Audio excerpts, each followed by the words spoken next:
Hola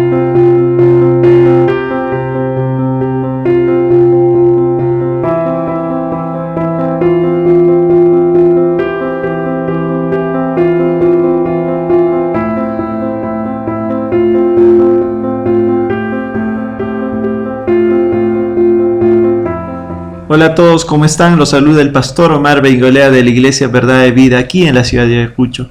Bueno, el día de hoy ya estamos en nuestro video número 41 de nuestra enseñanza, La Verdadera Gracia. Es una enseñanza que creemos que le va a ayudar fuertemente en su vida cristiana y para que se establezca en la verdadera doctrina y no sea llevado de un lugar a otro por lo que escucha o por estos vientos de doctrina que lo único que provocan en el cristiano es destrucción. Las doctrinas, como habíamos dicho al inicio de todas estas enseñanzas, están muy dirigidas enteramente a destruir iglesias y principalmente su objetivo es ir en contra del pastor para que el pastor enseñe este tipo de doctrinas y a las finales las iglesias desaparezcan. Este tipo de doctrinas son bastante destructivas y son un arma de Satanás desde hace mucho tiempo que va en contra de la iglesia para que de esa manera haya un endurecimiento en los creyentes y debido a este endurecimiento entiendan cosas que no son y se muevan estas cosas que no son y por lo tanto les provoque derrota. Bueno, ahora sí, en Primera de Juan, por favor acompáñenme, Primera de Juan, capítulo 1, el versículo 8, dice la Escritura: si decimos que no tenemos pecado, nos engañamos a nosotros mismos y la verdad no está en nosotros. Si confesamos nuestros pecados, Él es fiel y justo para perdonar nuestros pecados y limpiarnos de toda maldad. Si decimos que no hemos pecado, lo hacemos a Él mentiroso y su palabra no está en nosotros. Hermanos, estamos viendo Primera de Juan capítulo 1 versículo 8, este pasaje que nos hace ver que el creyente sí peca, pero ya lo hemos visto desde la perspectiva correcta de la Escritura. El creyente peca y peca por su carne y por su viejo hombre que ya no existe pero queda como un recuerdo, por ser infantil, por no crecer en la Escritura. Pero nosotros mismos, como seres espirituales que somos, nos opusimos al pecado. Pero debido a esa naturaleza, ya sea al no crecer o a la naturaleza de la carne, hemos sido seducidos y caemos, pero nosotros en todo tiempo nos opusimos. Y cuando nosotros nos pedimos perdón en Cristo Jesús, nos pedimos perdón nosotros, los seres espirituales, como si nosotros hubiésemos hecho el pecado que ha cometido la carne o nuestra alma. ¿Por qué? Porque no ignoramos lo que dice la Escritura en Tesalonicenses, que todo nuestro ser, espíritu, alma y cuerpo, ¿okay? Nosotros nos hacemos responsables de lo que hace todo nuestro ser. Así nos hayamos opuestos, como buenos gerentes, como buenos administradores, como alguien que toma la responsabilidad uno mismo, no echándole la culpa a otra parte. Eso es cierto, fue nuestra carne, pero es parte de nuestro ser. Nosotros tenemos autoridad para someter a nuestra carne. Nosotros tenemos la potestad para obligar a nuestra carne a hacer lo correcto y dejar hacer lo incorrecto. Tenemos esa potestad. Esa es la autoridad en Cristo Jesús. No somos ya esclavos del pecado, eso dice la Escritura. Y por lo tanto, no nos ha dado espíritu de cobardía, sino de amor, poder y dominio. Algunas personas cristianos se olvidan de esto. Y dominio propio para someter a nuestra carne a la obediencia de Cristo, para someter a nuestra carne a dejar de hacer lo que a ella le plazca. Eso es lo que ocurre. Y si hace lo contrario, es cierto, nosotros nos opusimos, no quisimos, pero asumimos la responsabilidad y nos pedimos perdón de nuestro Padre como si nosotros mismos lo hubiésemos cometido. No solamente, sí, reconocemos que nuestra carne pecó, pero yo no hice nada, no. yo asumo esa responsabilidad, me duelo y me siento en ese sentido mal, como si yo hubiese cometido esta infracción, este pecado, como si yo mismo hubiese fallado. Como hacen algunos padres, buenos padres. Su padre sus hijos hicieron alguna malcriadez y ellos, avergonzados, a pesar que no hicieron la malcriadez, a pesar que no hicieron este mal acto, esos buenos padres van y se piden disculpas de la persona agredida, como si él mismo hubiese cometido este acto. ¿Cómo se llama eso dentro del mundo? Intercesión. Intercesión. Carga en sus hombros la responsabilidad. También esto es agradable. Inclusive, mire, con esto podemos abrir un nuevo tema acerca de la intercesión. ¿Qué es lo que hizo Moisés? ¿Qué es lo que hizo Abraham? ¿Qué es lo que hizo Lot? Vemos cómo un buen líder, un buen creyente, pone en sus hombros este tipo de actos y responsabilidades para interceder a favor de. ¿Ok? Entonces, bueno, esto es tema de otra enseñanza, pero vemos realmente qué es lo que pasa en Primera de Juan. Y ya les había dicho que si realmente nosotros vivimos en Cristo Jesús, debemos de vivir conforme a Cristo Jesús. Por ejemplo, Romanos, el capítulo 8, el versículo 8, dice la Escritura claramente, para que nadie se excuse y quiera salir y evitar la responsabilidad y querer vivir libertinamente y decir, bueno, yo no lo cometí, fue mi carne, que mi carne haga lo que quiera, pero yo no lo cometí, para que nadie tenga esa licencia. Escuche lo que dice Romanos capítulo 8, el versículo 8. Y los que viven según la carne no pueden agradar a Dios. Es así de sencillo. Los que viven según la carne no pueden agradar a Dios. Y en el original hebreo dice algo muy interesante. En esa parte donde dice viven según, dice están en la carne. Y los que están en la carne no pueden agradar a Dios. Mas vosotros no vivís según la carne, sino según el Espíritu. Si es que el Espíritu de Dios mora en vosotros. Aquí claramente la Escritura está diciendo que el creyente debe, sé que no todos, pero sí debe, y deberían, es una orden de nuestro general mayor, de nuestro jefe absoluto, debe vivir en su carne conforme a como vive en el Espíritu. No porque la carne quiera hacer el bien, sino porque el Espíritu es mayor. Y si el Espíritu de Dios mora en nosotros, ¿quién contra nosotros? ¿La carne? Tampoco, ¿no es cierto? Amén. Entonces, debe de haber una relación y debe de haber una sincronía perfecta de nuestro estilo de vida con lo que somos en Cristo Jesús. Si no estás viviendo y eres creyente, estás haciendo mal. Y por lo tanto, como quieres vivir como vive un no creyente, vas a también disfrutar, entre comillas, lo que el no creyente obtiene por su extraviada forma de vivir. ¿Qué cosa es lo que obtiene? Las manos terribles y llenas de odio de Satanás, que tienen solamente para el hombre destrucción. ¿Ok?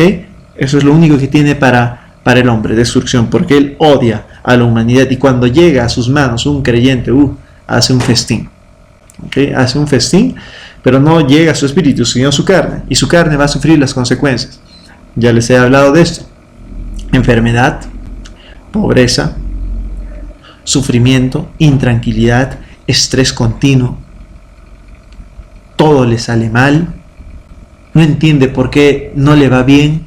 No entiende por qué sus deseos, lo que le ha pedido tanto al Señor, no funcionan. Eso es lo que ocurre por vivir una vida de pecado, en mayor o en menor grado. Amén. Así que Primera de Juan nos enseña esto. Es más, en Hebreos, la Escritura habla de que nos acerquemos con un corazón sincero. Amén. Y la Escritura dice que nos acerquemos con corazón sincero, en plena certidumbre de fe, con nuestros cuerpos lavados de agua pura. Que cuando uno tiene que orar, tiene que bañarse. ¿A eso se está refiriendo? No. Miren, rápidamente les voy a explicar. Y esto tiene que ver con el pecado y tiene que ver mucho con el perdón. ¿Por qué razón? En el Antiguo Testamento, cuando el sacerdote, que era de la casa de Leví, solamente venían de la casa de Leví, gloria a Dios, que todos los creyentes hoy en día por Cristo Jesús somos hechos reyes y sacerdotes. Eso dice Apocalipsis. Usted es un rey y también un sacerdote. Tiene entrada libre al lugar santísimo, con corazón sincero, en plena certidumbre de fe. ¿Pero a qué se refiere esto del agua pura? Cuando el sacerdote, en el Antiguo Testamento, y aprovecho de decirle, lea el Antiguo Testamento, va a comprender muchas cosas. Cuando entraba al lugar santísimo, antes que entrara al lugar santísimo, tenía que hacer una serie de ritos, ¿ok? Obviamente tenía que derramar sangre por sus propios pecados, entraba con la sangre de los corderos, del cordero a favor del pueblo, pero él mismo también hacía, como le digo, muchas cosas para él. Número uno era que sacrificaba también por sus pecados, entraba con sangre por sus pecados. También se vestía de pies a cabeza, tenía una vestimenta estricta. Eso dice la Escritura, es muy específico en eso, ¿ok? Se vestían de cierto tipo de tela y todo este tipo de cosas, piedras preciosas. Tenían una serie de cosas, pero una de las cosas que hacían muy interesante es el baño. ¿Por qué razón? Ellos se bañaban y una vez que se habían bañado, nadie los podía tocar. ¿Ok? Nadie. No te podías acercar y tocarlo así. ¿Por qué? Porque si tú lo tocabas, inmediatamente tenía que hacer todo el rito, por así decirlo, ¿ok? Nuevamente. Y era bastante largo. Tenía que perfumarse, bañarse una cantidad de veces y todo este trámite. Entonces nadie lo podía tocar. Tú no podías decir, ¡hey! Ahí va el sacerdote. Si él te quiera, no lo podías tocar porque inmediatamente se contaminaba. ¿Por qué razón? Porque el agua pura, estaba simbolizando que el cuerpo quedaba limpio de cualquier tipo de pecado o de mancha y que refleje en cierta manera también lo que estaba en el espíritu. Este era el significado, ¿ok? Pero ahí vemos que al Señor le gusta también que nos bañemos, por si acaso. Bueno, este es un chiste de verdad. Bueno, pero eso implicaba, era el reflejo de que uno estaba limpio, sin arrugas, sin suciedad, sin pecado. ¿Ok? Entonces cuando dice la Escritura, acerquémonos al lugar santísimo, confiadamente, con corazón sincero, en plena certidumbre de fe, lavados los cuerpos de agua pura, ¿a qué se está refiriendo? Claramente a la confesión de nuestros pecados. Hermanos en Cristo, debe de haber una confesión de nuestros pecados, como creyentes que lo hacemos, y por eso la Escritura dice, aquí hemos leído muy claramente en 1 de Juan capítulo 1 versículo 8, que si decimos que hemos pecado, que no tenemos pecado, mentimos y lo hacemos a él mentiroso, porque todo creyente sigue fallando, ya no en sí mismo, y ya saben a lo que me refiero, pero sí en su ser, ¿ok? Ese ser que es su carne. ¿Amén? Y por eso es que gracias a Dios esta carne nunca va a dejar de ser seducida hacia el mal. La carne está vendida al pecado, esto es así. Por eso Pablo decía, ¿quién me librará de este cuerpo de muerte? Y es por eso que la carne no puede vivir eternamente, tiene que morir, porque la paga del pecado es la muerte. ¿Ok? Entonces, esta carne siempre va a ser así, estamos atrapados en este cuerpo de pecado. Pero gloria a Dios por el rapto. Amén, que vamos a ser transformados y la buena obra que empezó Cristo Jesús la terminará. Espíritu, alma y cuerpo. Gloria a Dios. Bueno, eso es con referente, yo creo que a 1 de Juan. Yo creo que he explicado lo suficiente y con los demás temas que hemos estado explicando va a comprender a plenitud. Si usted no lo ha entendido, puede otra vez ver los videos, refrescarse y entender cuál es el concepto. Cuando escúchelo con los oídos espirituales y entienda que por fe usted va a entender la palabra de Dios. Ahora sí, terminamos con respecto a este tema y entramos a uno de los últimos temas. Voy a hablar directamente acerca de la doctrina que se hace llamar el mensaje de la gracia. ¿Ok? Voy a hablar de esta doctrina. Y por qué es uno de los temas o una doctrina actual. Es una doctrina actual que se ha levantado en estos últimos tiempos y algunos han ido en pos de ella. Es la última arma de Satanás. A través del tiempo ha tenido diferentes armas, pero esta es una de las últimas armas que ha obtenido mayor popularidad y está teniendo bastante controversia en el mundo. Es más, muchos ministros, inclusive conocidos, están dando pie a este tipo de doctrinas. Y vamos a ver qué es lo que dicen. Usted inmediatamente, sé que por lo que hemos enseñado va a darse cuenta cuál es el problema con esta doctrina. Inmediatamente, gloria a Dios por el conocimiento y por la sabiduría, no se olvide. Y después, a pesar de eso, vamos a confirmar lo que ha venido en su corazón. ¿Qué es esta doctrina? ¿Qué es este mensaje que se hace llamar la gracia? Número uno, no es el mensaje de la gracia. ¿Ok? Se han autodenominado el mensaje de la gracia. ¿Ok? No puedes tú apropiarte de un mensaje. Así que yo en particular le digo la doctrina que se hace llamar la gracia, la doctrina de la falsa gracia.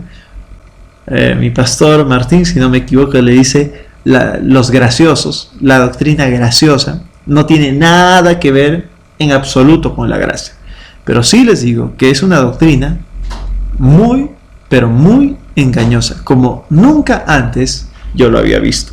Es bastante sutil, creo que es el arma final de Satanás, porque es muy, como les digo, sutil, es bastante engañosa y es importante que sobre todo los pastores estén alerta, porque necesitas conocimiento para entender que esa es una falsa doctrina. Hay cosas muy visibles, pero hay cosas bastante sutiles que engañan a la gente y los envuelven en una artimaña de error. ¿Ok? Esta doctrina de la gracia particularmente, no sé dónde nace. Algunos se adjudican que nació por ellos y otros, pero he estado viendo y observando una serie de personas más antiguas, menos antiguas, que dicen que ha llegado la doctrina de la gracia. No lo sé, pero sé que viene de Satanás. ¿Ok? Es así de sencillo. Esta doctrina de la gracia, número uno, centra su atención en el ser humano. ¿Ok? Centra su atención en el ser humano. Y ahí empieza a venir lo engañoso, porque usted dice, ¿qué tiene de malo que centre la atención en el ser humano? ¿No es cierto? Tiene mucho de malo, porque la Escritura no centra su visión en el ser humano, sino en Cristo Jesús. Nuestro centro es Jesucristo. Usted debe ponerse eso en mente.